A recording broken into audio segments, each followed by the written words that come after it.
The new British government is planning to tackle a prison overcrowding crisis by releasing thousands of inmates who have served 40% of their sentences.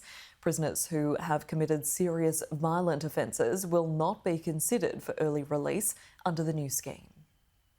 Today's visit by the Justice Secretary to Bedford Prison might look controlled and it might look calm, but the situation in our prisons is anything but.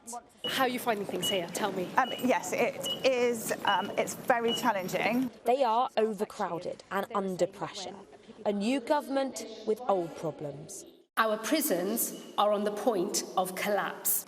So today, a new announcement that come September, thousands of prisoners can leave jail earlier than they would have otherwise, with exclusions for the most serious and violent offenders.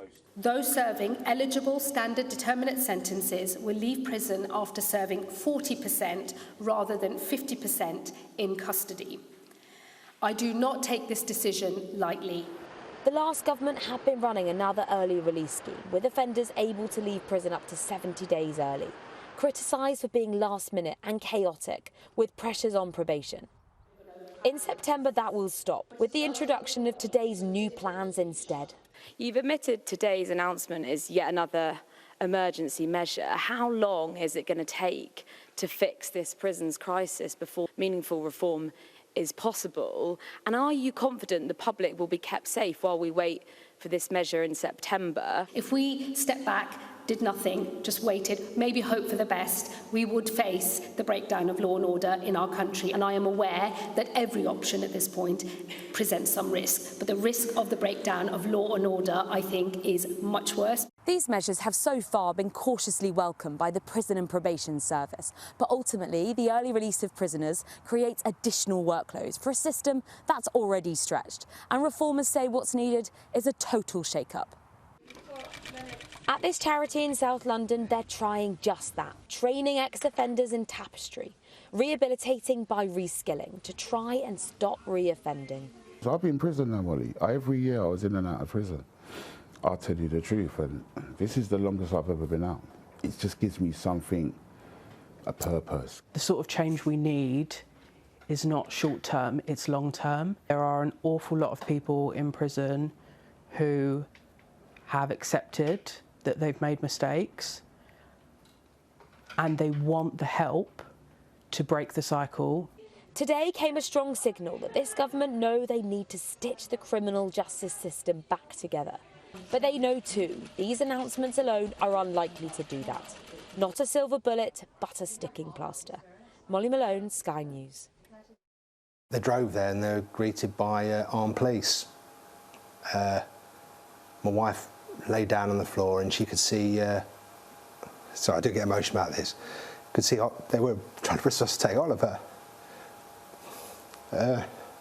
Sorry. I remember screaming and just collapsing on the floor.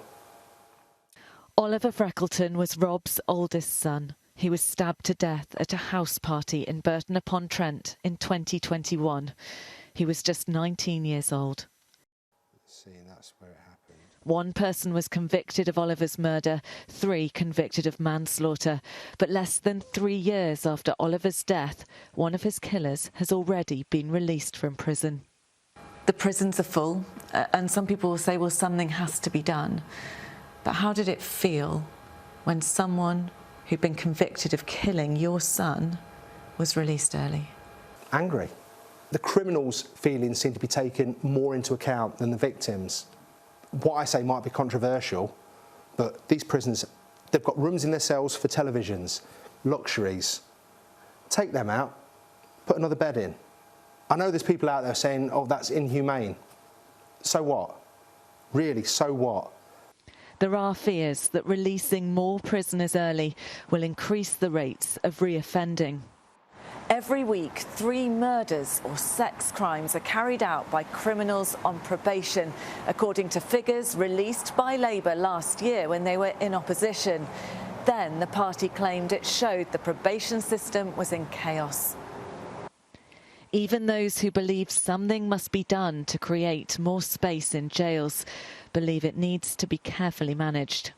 We absolutely welcome today's announcement by the government to reduce the prison population, to tackle that crisis of overpopulation in our prisons. But Oliver's family and many others feel victims have been failed and forgotten. Becky Johnson, Sky News, Burton-upon-Trent.